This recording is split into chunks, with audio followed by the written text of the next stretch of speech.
وہ عجلت میں کمرے میں داخل ہوا تھا مگر ٹھٹک جانا پڑا۔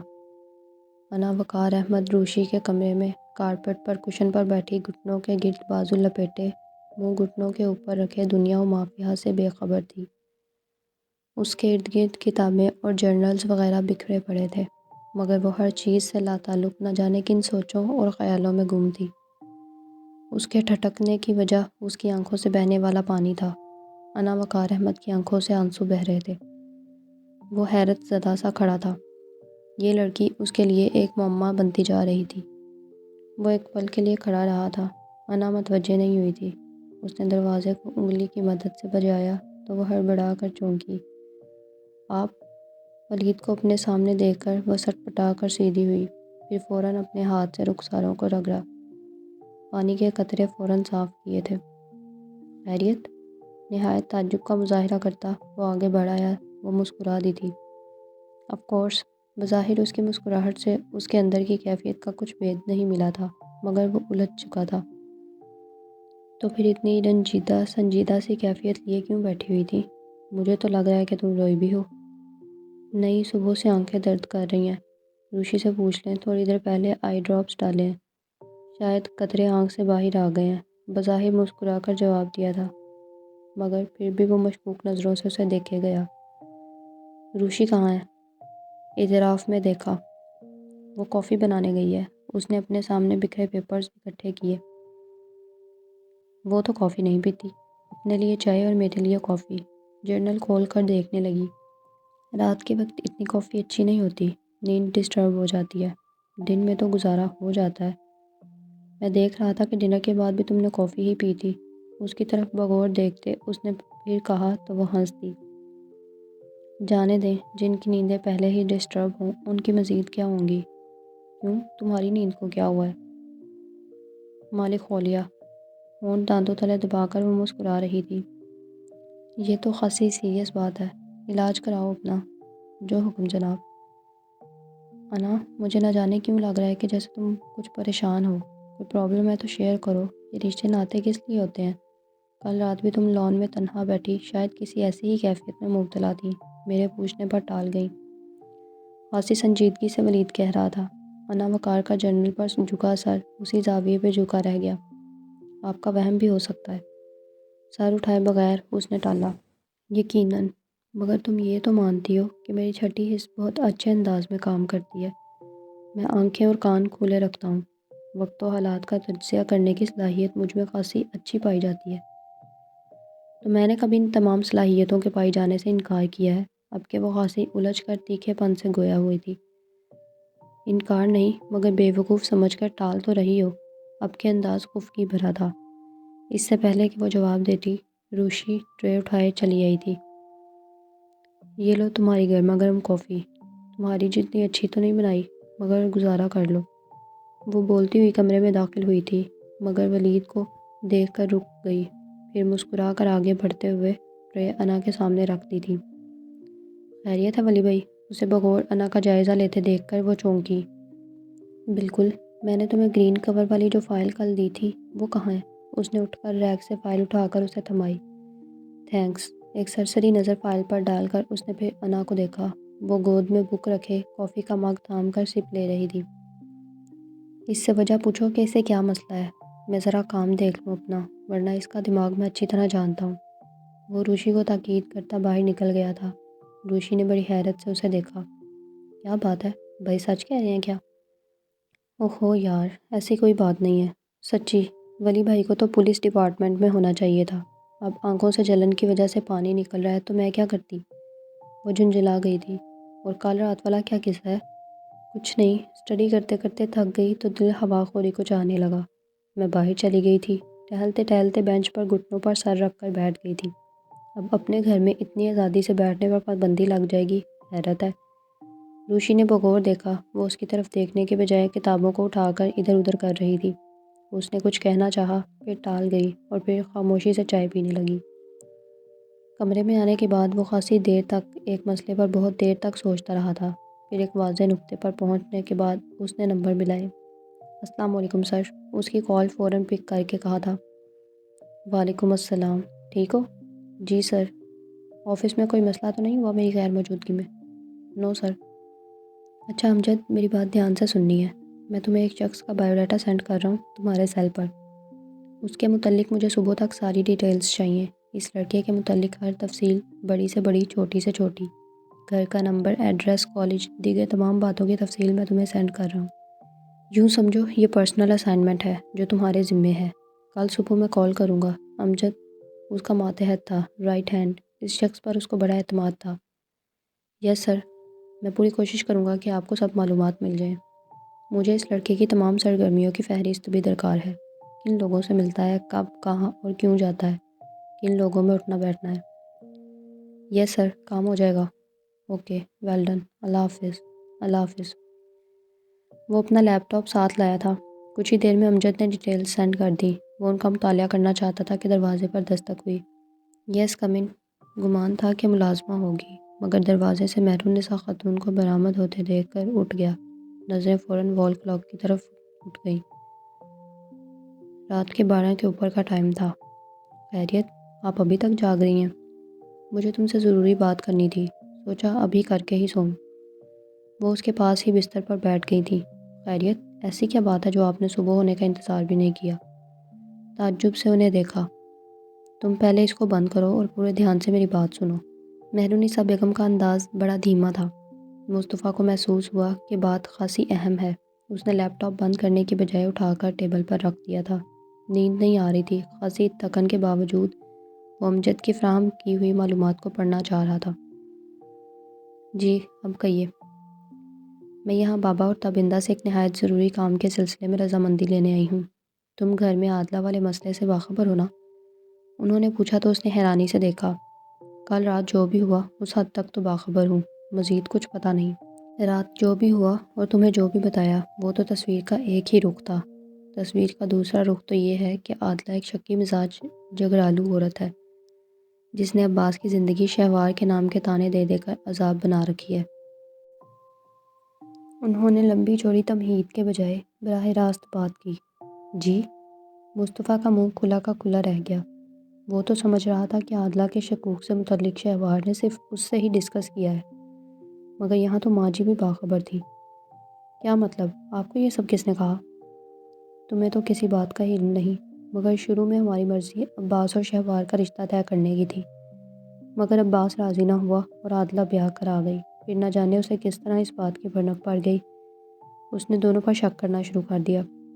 شہوار نے مجھے کبھی کچھ نہیں کہا، مگر عادلہ کی باتیں ہی ایسی گھٹیا تھیں کہ مجھے خود بخود پتہ چلتا گیا۔ پھر اس نے اپنی بہن کے رشتے کے لیے کہا، تم نے انکار کر دیا۔ بیچاری کی جان اور مصیبت میں گر گئی۔ وہ سمجھتی ہے کہ ہم تمہارا اور شہوار کا رشتہ طے کرنا چاہتے ہیں، اس لیے انکار کر دیا۔ عادلہ نے عباس کا ذہنی اور روحانی سکون برباد کر دیا ہے، اس بات کے طعنے دے دے کر۔ عباس بڑا عرصہ سب سے چھپاتا رہا، کچھ عرصہ پہلے مجھے بیوی کی باتیں بتائیں، اب تو حد ہی کر دی ہے عادلہ نے، شہوار کا بنیاد بنا کر علیحدہ گھر کا مطالبہ کر رہی ہے۔ انہوں نے مختصر سا قصہ بیان کر ڈالا تھا۔ عادلہ اور اس کے الگ گھر کی ڈیمانڈ کے متعلق تو تمہارے بابا ہی فیصلہ کریں گے، مگر ایک فیصلہ ہم نے بہت سوچ سمجھ کر کیا ہے، یوں سمجھ لو ہمارے دل کی خواہش ہے۔ ابا جی اور تابندہ سے بات کر کے تم سے بات کرنے آئی ہوں۔ ایسی کیا خاص بات ہے؟ راستے میں تم نے ابھی شادی نہ کرنے سے متعلق جو بھی خیالات ظاہر کیے وہ ایک طرف، مگر ہمارا مشترکہ فیصلہ ہے کہ ہم تمہارا شہوار کے ساتھ باقاعدہ رشتہ طے کر دیں۔ کیا؟ وہ ایک دم حیرت زدہ رہ گیا تھا۔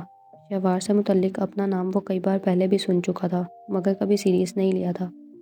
اب یہ ایک دم فائنل فیصلہ کن انداز۔ بے شک شہوار میں کوئی کمی نہیں تھی، وہ کسی کا بھی آئیڈیل ہو سکتی تھی، مگر اس کی ذات کی تمام تر خوبیوں کو جاننے کے باوجود اس نے اس کے متعلق اس انداز میں کبھی سوچا ہی نہ تھا۔ تابندہ بہت خوش ہے، اس نے فوراً حامی بھر لی ہے، مگر ساتھ کہہ بھی دیا ہے کہ مصطفیٰ اور شہوار سے پوچھ کر ہی فائنل جواب ہوگا۔ وہ شہوار سے پوچھ لے، اس سے پہلے میں تم سے رضامندی چاہتی ہوں۔ اب ہم اس فیصلے کو مزید نہیں لٹکانا چاہتے، جلد از جلد کوئی حتمی فیصلہ چاہتے ہیں، تاکہ عادلہ اور عباس کی زندگی میں ناخوشگواریت کی فضا ختم ہو۔ تمہیں کوئی اعتراض تو نہیں؟ کچھ توقف کے بعد انہوں نے پوچھا۔ بظاہر شہوار کے لیے کوئی اعتراض نہیں ہونا چاہیے کہ ایسی لڑکیاں کسی بھی انسان کا آئیڈیل ہو سکتی ہیں، مگر میں آپ کو بتا چکا ہوں ابھی میں شادی سے متعلق سوچنا بھی نہیں چاہتا۔ ہم فوراً شادی نہیں کرنا چاہتے، منگنی کو ہم نے کبھی کوئی شرعی حیثیت نہیں دی۔ تمہارے بابا کا خیال ہے کہ ہم نکاح کر لیتے ہیں۔ جب تم راضی ہو اور شادی کی ضرورت محسوس کرو گے تو وہ بھی ایجوکیشن کمپلیٹ کر کے اپنی زندگی میں سیٹل ہو چکی ہوگی۔ اس نے ماں کو دیکھا، یعنی سب طے کر کے گھر سے روانگی ہوئی تھی۔ پہلے شہوار سے پوچھ لیں کہ اس کی کیا مرضی ہے، اگر وہ راضی ہے تو مجھے کوئی اعتراض نہیں، یاد رہے شادی ابھی نہیں ہوگی۔ ساتھ میں اس نے واضح بھی کر دیا تھا۔ مہرالنساء بیگم ایک دم نہال ہو گئی۔ جیتے رہو، خوش رہو، بہت اچھا فیصلہ کیا ہے تم نے، شاد و آباد رہو۔ اس کی پیشانی چومتے ڈھیروں دعائیں دے ڈالی تھی تو وہ ہنس دیا۔ شریک سفر کے لیے اس نے حقیقتاً کچھ نہیں سوچا تھا۔ شہوار جیسی ہر لحاظ سے آئیڈیل لڑکی کچھ بری بھی نہ تھی۔ اس صورت میں کہ جب کوئی ڈیمانڈ بھی نہ تھی اس کے اپنے دل کی طرف سے، تو یہ لڑکی کہاں بری تھی بھلا۔ بہت رات ہو گئی ہے، بس تم سے یہی بات کرنی تھی۔ تبندہ سے ہمارا کوئی خونی رشتہ یا تعلق نہیں، مگر سب سے بڑا انسانیت کا ہی تعلق ہے۔ ہم خاندانی لوگ ہیں، اور تبندہ جیسی باکردار عورت جس کی جوانی حویلی کی چار دیواری میں گزر گئی ہو، اس کی خاندانی پاکیزگی کا اس سے بڑا کیا ثبوت ہوگا کہ کبھی کسی نے اس کی طرف میلی نگاہ سے نہیں دیکھا۔ حویلی کی بیٹی کسی عزت دی، اور آج اس کی بیٹی ہماری وجہ سے کسی کی نگاہ میں کھٹک رہی ہے، تو بھی ہم کو ہی اس کے سر پر ہاتھ رکھنا ہے، سمجھ رہے ہو نا؟ انہوں نے لگے ہاتھوں تبندہ بوا سے اپنے تعلق کی بھی وضاحت کر دی تھی۔ آرام کرو، اب بہت رات بیت گئی ہے۔ وہ اس کے کندھے پہ ہاتھ رکھ کر تھپ تھپاتے باہر نکل گئیں تو مصطفیٰ نے پرسوچ نگاہوں سے وال کلاک کو دیکھتے ہوئے بستر پر اپنی ٹانگیں سیدھی کی تھیں۔ السلام علیکم۔ وہ ڈائننگ ٹیبل پر موجود افراد کو سلام کرتے اپنی مخصوص کرسی گھسیٹ کر بیٹھ گئی تھی۔ سورا، ناشتہ لے آؤ۔ کچن کی طرف منہ کر کے اس نے آواز لگائی۔ وقار صاحب نے اخبار سے منہ ہٹا کر انا کو دیکھا اور اس کی عجلت پر مسکرا دیے۔ کالج کی تیاری کیے وہ اب ناشتے کی منتظر تھی۔ ناشتے کی ٹیبل پر اس وقت سبھی تھے سوائے روشی کے۔ یہ لو گرما گرم پراٹھے۔ روشی اس کے سامنے پراٹھے کے ساتھ انڈا اور دودھ کا گلاس رکھ رہی تھی۔ اس وقت سغرا کے ساتھ وہ کچن میں تھی۔ مجھے بس سلائس گرم کر کے لا دو، اتنا ہیوی ناشتہ نہیں کروں گی میں صبح صبح۔ اس کی آواز میں اکتاہٹ تھی کہ ولید نے اپنے ناشتے سے انصاف کرتے سر اٹھا کر اسے دیکھا۔ وہ بڑے کھینچے تاثرات لیے ٹیبل پر موجود تھی۔ عجیب سی موڈی تھی یہ لڑکی، دل چاہا تو خوش ہو لیا ورنہ کھنچے کھنچے رہے۔ سغرا، انا کے لیے سلائس گرم کر لاؤ۔ روشی سغرا کو کہہ کر اس کے ساتھ والی کرسی گھسیٹ کر بیٹھ گئی تھی۔ اس کے سامنے سے پراٹھا آملیٹ سے کھانے لگی تھی۔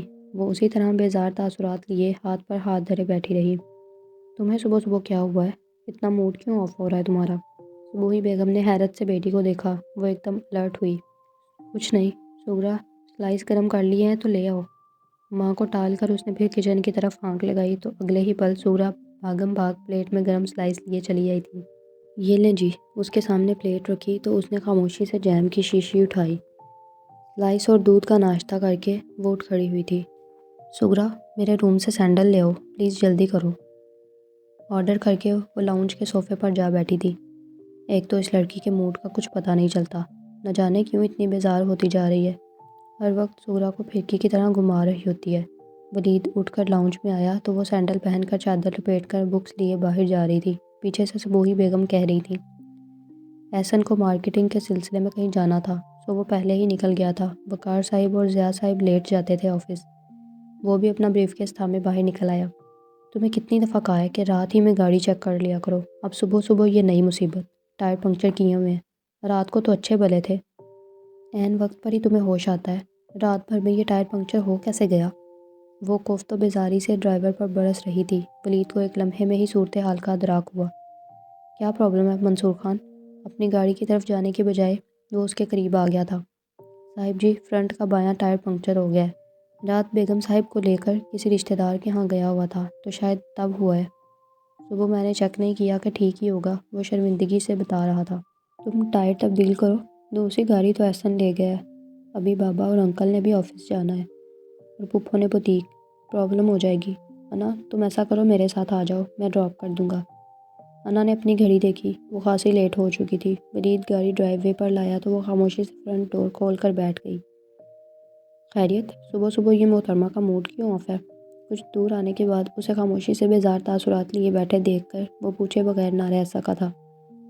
کچھ نہیں ہوا، وہی بیزار لہجہ۔ پھر بھی کچھ تو ہوا ہے، مجھے اندازہ نہیں تھا کہ تم اتنی موڈی ہو گئی ہو۔ کہا نہ کچھ نہیں ہوا، اس نے بدتمیزی سے کہا تو ولید نے ایک گرم نگاہ اس پر ڈالنے کے بعد دوبارہ کچھ نہیں کہا۔ اس کا انداز خاصا بدتمیزانہ تھا اور ولید کو حقیقتاً برا لگا تھا۔ گاڑی میں اب بالکل خاموشی تھی۔ انا کو اپنے لہجے کی بدتمیزی اور بیزاری کا بخوبی اندازہ تھا، سو وہ ہونٹ کچلتے عجب بیچارگی لیے کبھی کبھار ولید کے ازحد سنجیدہ تاثرات کو دیکھتے اندر ہی اندر شرمندہ ہو رہی تھی۔ آئی ایم سوری، کچھ توقف کے بعد اس سے رہا نہ گیا تو شرمندگی سے کہہ دیا۔ وہ پھر بھی خاموش رہا، کوئی تاثر نہ دیا۔ ساری رات مجھے نیند نہیں آئی۔ صبح صبح شہوار میری فرینڈ، اس کی کال آ گئی کہ وہ آج کالج نہیں آ رہی۔ محترمہ حویلی جا کر بیٹھ گئی ہے۔ آج کا سارا دن اس کے بغیر ازحد کوفت و بیزاری سے گزرنے والا ہے۔ بس اس پر بہت غصہ آ رہا تھا کہ مجھے کل ہی بتا دیتی تو میں بھی آج چھٹی کر لیتی۔ اس نے اپنے رویے کی وضاحت کی۔ ولید نے جب بھی کوئی رد عمل ظاہر نہ کیا۔ پلیز ولید، آپ اس طرح خاموش اور چپ رہیں گے نا تو میں رو دوں گی۔ میرا دل ویسے ہی غم سے بوجھل ہو رہا ہے۔ عجب رنجیدگی لیے وہ کہہ رہی تھی۔ ولید نے بڑی خاموشی مگر متجسس نگاہوں سے اسے دیکھا۔ وہ واقعی خاصی اپسیٹ اور بے چین دکھائی دی، بس اگلے ہی لمحے رونے کو تیار۔ اتنے دنوں سے وہ اس کا یہ انداز نوٹ کر رہا تھا، آج تو حد تھی۔ وہ ایسا کیوں کر رہی ہے؟ وہ حیران ہوا تھا اور ساتھ میں پریشان بھی۔ ساری رات نیند کیوں نہیں آئی؟ سنجیدگی سے اس نے پوچھا۔ پتہ نہیں ولی، مجھے نیند کیوں نہیں آئی، میں پریشان ہوں بہت زیادہ۔ وہ تو جیسے رونے کو تیار بیٹھی تھی، بس چھیڑنے کی دیر تھی، ایک دم ہاتھوں میں چہرہ چھپا کر رو دی۔ او مائی گاڈ انا! وہ اس کے رونے سے بہت پریشان ہو گیا تھا۔ اس نے ایک سائیڈ میں گاڑی روک لی تھی۔ پلیز تم مجھے بتاؤ تم کیوں اتنی ڈسٹرب ہو؟ اس کی طرف مکمل طور پر رخ کیے پوچھ رہا تھا۔ انا کے رونے میں اس کی ہمدردی پر اور شدت آ گئی تھی۔ کسی نے کچھ کہا ہے؟ کوئی خاص مسئلہ ہے تو مجھے بتاؤ پلیز۔ وہ خاصا پریشان ہو گیا تھا۔ وہ اچھی خاصی میچورڈ اور اپنے حواسوں پر کنٹرول رکھنے والی لڑکی تھی۔ اس جیسی لڑکی سے ایسی جذباتیت کی توقع حیرت انگیز عمل ہی تو تھا۔ انا، اس نے اس کے ہاتھ تھامنے چاہے تھے، خاموش کروانا چاہا تھا، مگر وہ اس کے ہاتھوں پر ہی چہرہ ٹکا کر روتی رہی تھی۔ ولید کے اندر بڑی زبردست اکھاڑ پچھاڑ ہوئی۔ اس لڑکی کا یہ عمل جس قدر شدید تھا، اسی قدر بچکانہ بھی تھا۔ وہ ششدر سا اسے دیکھے گیا۔ انا وقار کے اس رویے کی کیا وجہ ہو سکتی ہے؟ اس کی آنکھوں میں سوچ کے سائے لہرائے۔ اس نے اسے دوبارہ نہیں ٹوکا تھا۔ وہ جی بھر کر روئی تھی۔ پھر رونے میں کمی آئی تو اس نے اپنا ایک ہاتھ کھینچ کر ٹیشو باکس سے کئی لیف کھینچ کر اس کی طرف بڑھا دی۔ یہ لو۔ اس کی آواز پر اس نے بھیگا سرخ چہرہ اٹھا کر ولید کو دیکھا۔ وہ لب دانتوں تلے دبائے صرف سنجیدگی سے دیکھ رہا تھا۔ آنکھوں میں سوچ کی پرچھائیاں تھیں۔ اس نے بمشکل خود کو سنبھالتے اس کا دوسرا ہاتھ بھی چھوڑتے ٹیشو کے لیف تھام لیے تھے۔ ولید نے اپنا بھیگا ہاتھ دیکھا، آنسوؤں سے تر تھا، اور پھر اس کا چہرہ دیکھا۔ نہ جانے کیا بات تھی کہ اس کے آنسو تھمنے میں ہی نہیں آ رہے تھے۔ وہ خاموشی سے ونڈ اسکرین کے پار نظریں جمائے بیٹھا رہا۔ I am sorry. خاصی دیر بعد وہ سنبھلی تو شرمندہ لہجے میں کہا۔ اس نے اسے دیکھا۔ رو رو کر اس نے چہرہ خراب کر لیا تھا۔ ایسی کیا بات ہے انا جو تمہیں جذباتیت سے دوچار کرنے، شکست و ریخت کا مظاہرہ کرنے پر مجبور کر رہی ہے؟ میں کئی دنوں سے نوٹ کر رہا ہوں، مگر تم نے کوئی سرا ہاتھ میں نہیں پکڑایا۔ اس طرح ٹوٹ کر شدت سے بکھرنا، رونا کوئی عام وجہ تو نہیں ہوگی۔ پلیز مجھے بتاؤ تم کیوں ڈسٹرب ہو، میں تمہارا مسئلہ حل کر دوں گا۔ اس نے سنجیدگی سے کہتے اپنی طرف سے بے پناہ اپنائیت کا مظاہرہ کیا تھا، مگر انا خاموش تھی۔ انا، تم نے اگر مجھے نہ بتایا تو میں تمہاری کیفیت کے متعلق انکل اور پھپھو سے ضرور ڈسکس کروں گا۔ ہم کزنس ہی نہیں دوست بھی ہو سکتے ہیں۔ پلیز مجھ پر یقین کرو۔ ایسی کیا بات ہے جو تمہیں اندر ہی اندر مارے دے رہی ہے؟ ولید کی اپنائیت میں کئی گنا اضافہ ہوا تھا۔ وہ نفی میں سر ہلا گئی تھی۔ کوئی بات نہیں۔ کسی نے کچھ کہا ہے؟ روشی، بابا جان، پھپھو، انکل یا احسن میں سے کسی نے؟ وہ اپنے گمان کے گھوڑے دوڑا رہا تھا، مگر انا کی چپ نہیں ٹوٹی تھی۔ انا، تم اپنے ساتھ ساتھ میرا ٹائم بھی برباد کر رہی ہو۔ تمہیں اندازہ نہیں ہے کہ تم کتنی لیٹ ہو چکی ہو۔ آخر میں جھنجھلا کر کہا تو وہ ٹیشو سے ناک رگڑتے شیشے سے باہر دیکھنے لگی۔ انا، میں تم سے کچھ پوچھ رہا ہوں کہ اس احمقانہ اور بچکانہ حرکت کی کیا وجہ ہے؟ کوئی خاص نہیں، بس مجھ پر کبھی کبھی ڈپریشن کا ایسا دباؤ پڑتا رہتا ہے۔ آپ پریشان نہ ہوں، اب میں نارمل ہوں۔ ولید کی طرف دیکھ کر اس نے کہا تو ولید نے کھا جانے والی نظروں سے اسے گھورا۔ زبردست، یہ تو وہی بات ہوئی نا کہ کسی کی جان گئی اور آپ کی ادا ٹھہری۔ اس کے انداز پر اچھا خاصا چڑ کر بولا۔ اس کے انداز پر نہ جانے کیسے انا کے ہونٹوں پر ہلکی سی مسکراہٹ رنگ گئی، جس پر وہ اور چڑ گیا۔ نان سینس! آپ گاڑی چلائیں، میں اب ٹھیک ہوں۔ سامنے کسی چیز سے گاڑی دے نہ ماروں۔ یہ تم پاگل اور الو کسی اور کو بنانا، مجھے نہیں، اور یہ تم ذہن نشین کر لو کہ گھر جا کر تمہاری اس حماقت کی تفصیلی رپورٹ میں پھپھو جان کے گوش گزار کرنے والا ہوں۔ وہ اب خود تم سے نمٹ لیں گی۔ اس کی دھمکی آمیز انداز پر بھی وہ چپ چاپ بیٹھی رہی تھی۔ ولید کو اب انا پر بے انتہا غصہ آ رہا تھا۔ اس نے بڑے جارحانہ انداز میں گاڑی آگے بڑھائی، یعنی حد ہوتی ہے جذباتیت کی بھی۔ وہ سیدھا اسے الو بے وقوف بنا رہی تھی۔ بڑی تیز رفتاری سے گاڑی ڈرائیو کرتے اس کے تیور بھی بڑے جارحانہ تھے۔ انا نے گھبرا کر سہم کر اس کے انداز اور چہرے کے زاویوں کو دیکھا۔ گاڑی اس قدر سپیڈ میں تھی کہ کئی بار کسی نہ کسی چیز سے ٹکراتے ٹکراتے بچی تھی۔ انا ایک دم خوفزدہ ہو گئی تھی۔ ولی پلیز۔ کچھ سمجھ نہ آیا تو اس نے اس کے اسٹیئرنگ کو تھامے مضبوط ہاتھوں پر اپنے نرم و نازک ہاتھ رکھ دیے تھے۔ گاڑی کسی سے ٹکرا جائے گی آہستہ۔ اس نے خفگی و نخوت سے اس کے ہاتھوں کو جھٹک کر رفتار مزید بڑھا لی، اور انا اس کے رد عمل پر ششدر سی سیٹ کے دونوں کناروں کو مضبوطی سے تھام کر بیٹھی رہ گئی۔ جس طرح زمین کو اچھی خوراک اور آب و ہوا کی ضرورت ہوتی ہے، اسی طرح سر کو بھی تیل کی ضرورت رہتی ہے۔ ماشاءاللہ اتنے خوبصورت لمبے بال ہیں تمہارے۔ تیل ڈالا کرو سر میں، ہفتے میں 2 بار تو ضرور مالش کروایا کرو۔ سر میں خشکی نہیں ہوتی، اتنی مشکل پڑھائی ہے تمہاری، دماغ میں خشکی نہ ہوگی۔ تبندہ بھی کے ہاتھ اس کے بال لگ گئے تھے اور وہ بڑے مزے سے کشن زمین پر ڈالے بیٹھی ان سے مالش کروا رہی تھی۔ وہ صحن میں بیٹھی ہوئی تھی۔ یقین جانو میں بڑی مطمئن ہوں۔ جس طرح بھابھی بیگم اور بھائی صاحب تمہارا خیال رکھتے ہیں، میرا سارا تفکر ختم ہو چکا ہے۔ اللہ تمہیں خوش رکھے۔ نہ جانے وہ کیا کہہ رہی تھی، شہوار کی ذہنی روح بھٹکی۔ امی، آپ کے بال بھی تو اتنے پیارے لمبے ہیں کہ ابو کے ہوتے ہوئے بھی ایسے ہی تھے؟ اس کا سوال ایسا تھا کہ تبندہ بھی کے لبوں سے ایک آہ خارج ہوئی تھی۔ شہوار کو افسوس ہوا کہ اس نے خواہ مخواہ باپ کا ذکر کر کے ماں کو دکھی کر دیا ہے۔ تمہارے جیسے ہی تھے، تمہارے ابو تو دیوانے تھے میرے بالوں کے۔ اگر کبھی میں باندھ دیتی تو بہت ناراض ہوتے تھے، مگر وہ پھر خاموش ہو گئی تھی۔ ماضی ان کے لیے بڑا تلخ تھا۔ کیسی خوبصورت خوشگوار یادیں تھیں، اتنے ہی تکلیف دہ مناظر تھے۔ اچھا چھوڑیں اس ذکر کو، میرے ساتھ شہر چل کر رہیں نا اس بار۔ اس نے فوراً بات بدلی۔ تبندہ بھی نے سکھ کا سانس لیا کہ اس نے مزید نہیں گریدا۔ ابھی نہیں، ہاں چند دنوں بعد چکر لگاؤں گی۔ ابھی کیوں نہیں؟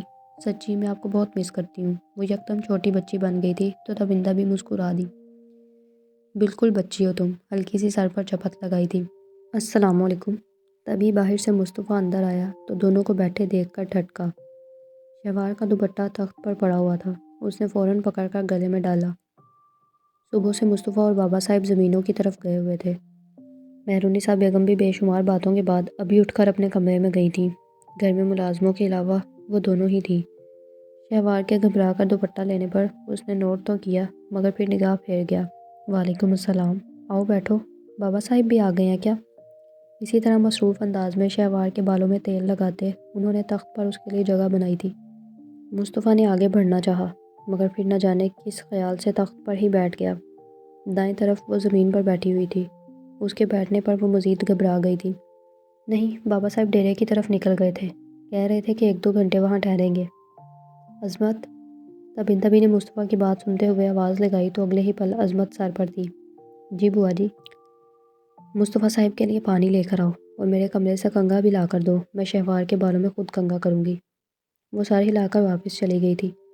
کچھ لمحوں بعد وہ دونوں چیزیں لیے پھر حاضر تھی۔ پانی مصطفیٰ کو شہوار پر مصطفیٰ کی مسلسل موجودگی ایک بوجھ کی سی تھی۔ گھر میں کبھی اس کے سامنے نہیں جاتی تھی اور اب کیسے ننگا سر لیے چند انچ کے فاصلے پر بیٹھی ہوئی تھی۔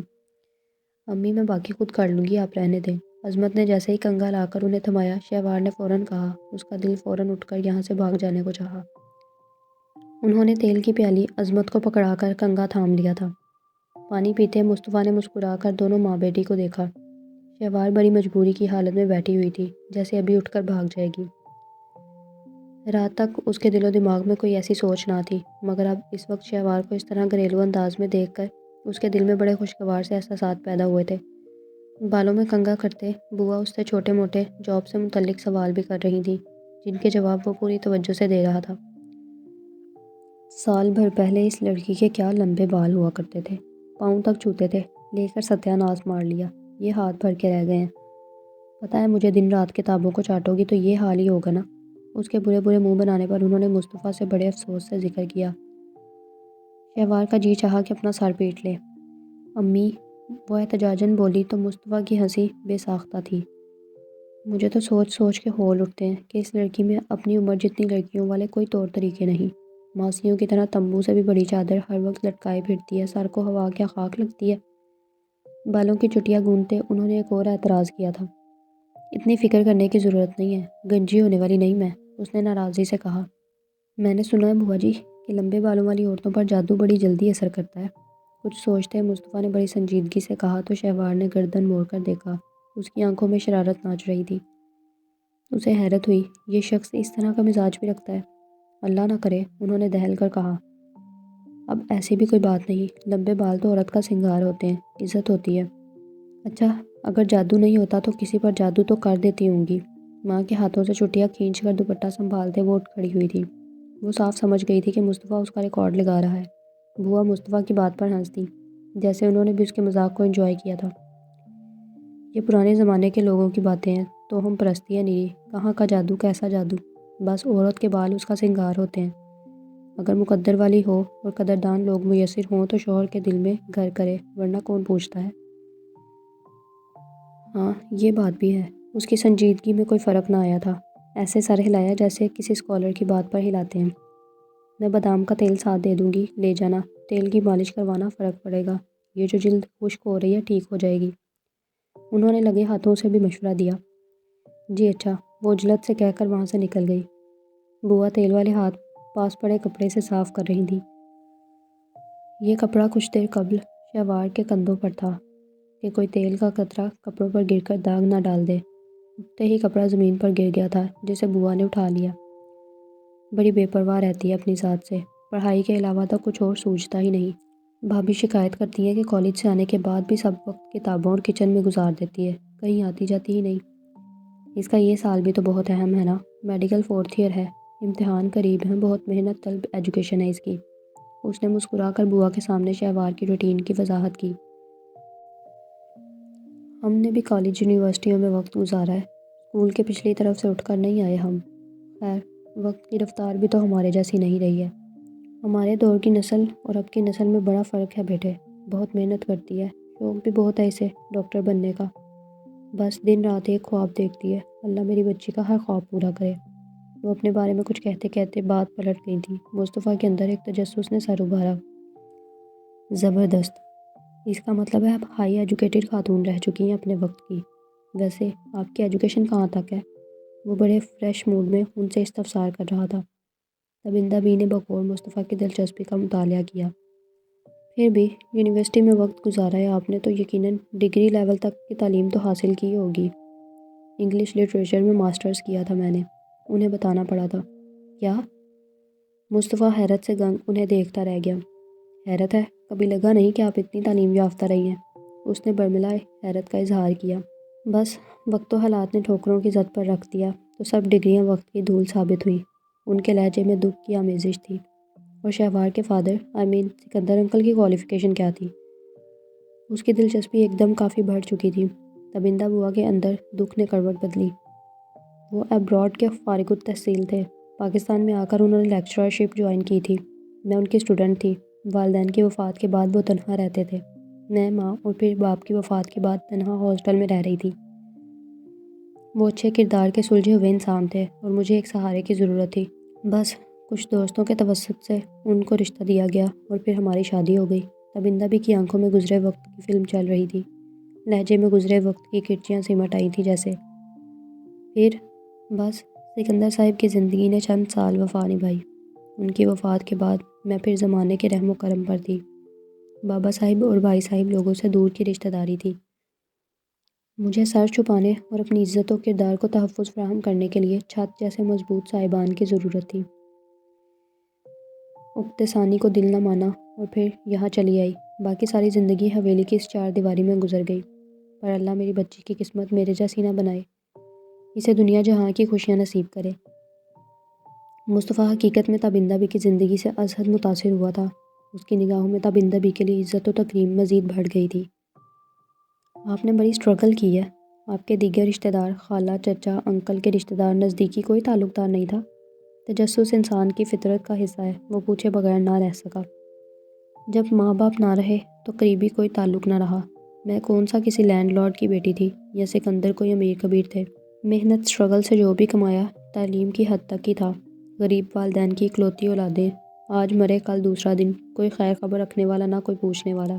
اگر کوئی تھا اس کی اپنی غرض تھی، کسی خالہ ماموں نے سر پر ہاتھ رکھنا بھی چاہا تو عزت و کردار پر خوف آتا تھا۔ اور مجھ جیسی عورت جسے عزت کے لیے صرف چار دیواری کی ضرورت تھی، بس خاموشی سے عزت بچا کر حویلی میں پناہ لینے پر مجبور ہو گئی، اور کرتی بھی کیا؟ ایک تنہا عورت چند ماہ کی بچی گود میں لیے کب تک دنیا کی سختیاں سہتی؟ بس یہاں آ کر ماضی بھلا دیا اور زندگی کے دن پورے کرنے لگی۔ سب سے بڑھ کر میرے لیے شہوار کی زندگی اہم تھی، اور اس کے لیے سب نام و نسب بھول گئی۔ تبندہ بوا کی آنکھوں میں نمی سمٹ آئی تھی۔ کیا عظیم عورت تھی، اور کیا کمال کا حوصلہ تھا۔ وہ سراہے بغیر نہ رہ سکا۔ نہ میں کوئی عام نسب اور خاندان کی عورت تھی، اور نہ ہی سکندر بہت اونچے اور اعلیٰ خاندان کے چشم و چراغ تھے، مگر وقت نے سب کچھ چھین لیا۔ ماں باپ نے نازوں سے پالا، مگر اکلوتے بیٹے کی کوئی خوشی دیکھنا نصیب نہ ہوئی۔ خاندان والوں کے لیے سکندر سے بڑھ کر دولت و جائیداد اہم تھی، اور پھر سکندر نے سب کچھ چھوڑ کر معمولی لیکچرارشپ کی جاب حاصل کر لی۔ زندگی کی گاڑی اچھی چل رہی تھی، مگر تبندہ بوا کے آنسو اب باقاعدہ بہہ رہے تھے۔ مصطفیٰ بس خاموشی سے انہیں دیکھے گیا۔ امی، کیا ہوا ہے آپ کو؟ کیوں رو رہی ہیں؟ شہوار اچانک باہر آئی تو ماں کو آنسو بہاتے دیکھ کر تڑپ کر قریب آئی۔ تبندہ نے فوراً آنسو صاف کیے تھے۔ بیٹی کے سامنے رونے کی وہ کبھی غلطی نہیں کرتی تھی۔ کچھ نہیں ہوا بیٹا، بس ویسے ہی کبھی کوئی نہیں روتا۔ سچ سچ بتائیں مصطفیٰ بھائی، کیا ہوا ہے؟ کیوں روئی ہیں امی؟ وہ بے حد پریشان ہو چکی تھی۔ آگے بڑھ کر ماں کے آنسو صاف کرتے اس نے پریشانی سے مصطفیٰ کو بھی دیکھا۔ میں نے بھلا کیوں رونا ہے؟ اتنی فرما بردار میری بیٹی ہے، ساری عمر کے بعد اب دل کو قرار ملا ہے، سکھ پا رہی ہوں، بس گزرا وقت یاد آ گیا، اور بھلا کیوں روں گی؟ تم خواہ پریشان ہو رہی ہو، کوئی بات نہیں ہوئی ہے، دیکھو ذرا عظمت کیا کر رہی ہے، دوپہر ڈھل رہی ہے، رات کے کھانے کا دیکھوں آج کیا پکانا ہے۔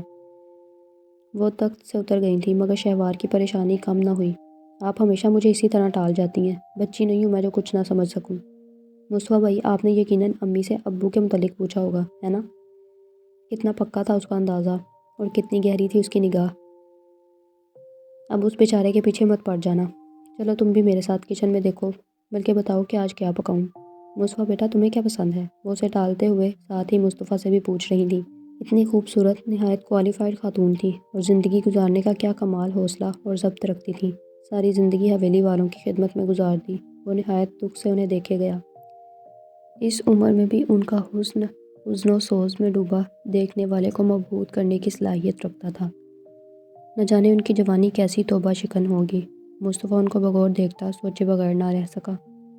جو مرضی پکا لیں، آپ جو بھی پکائیں گی میں خوش دلی سے کھا لوں گا، اس نے محبت سے کہتے ان کا مان رکھا تھا۔ وہ مسکرا دی۔ جیتے رہو۔ ٹھیک ہے، آج شہوار کی پسند کا کھانا بنواتی ہوں، تمہیں بھی پسند آئے گا۔ چلو شہوار کچن میں آ جاؤ، کل تو تم نے چلے ہی جانا ہے، ماں کے ساتھ تھوڑا وقت ہی گزار لو۔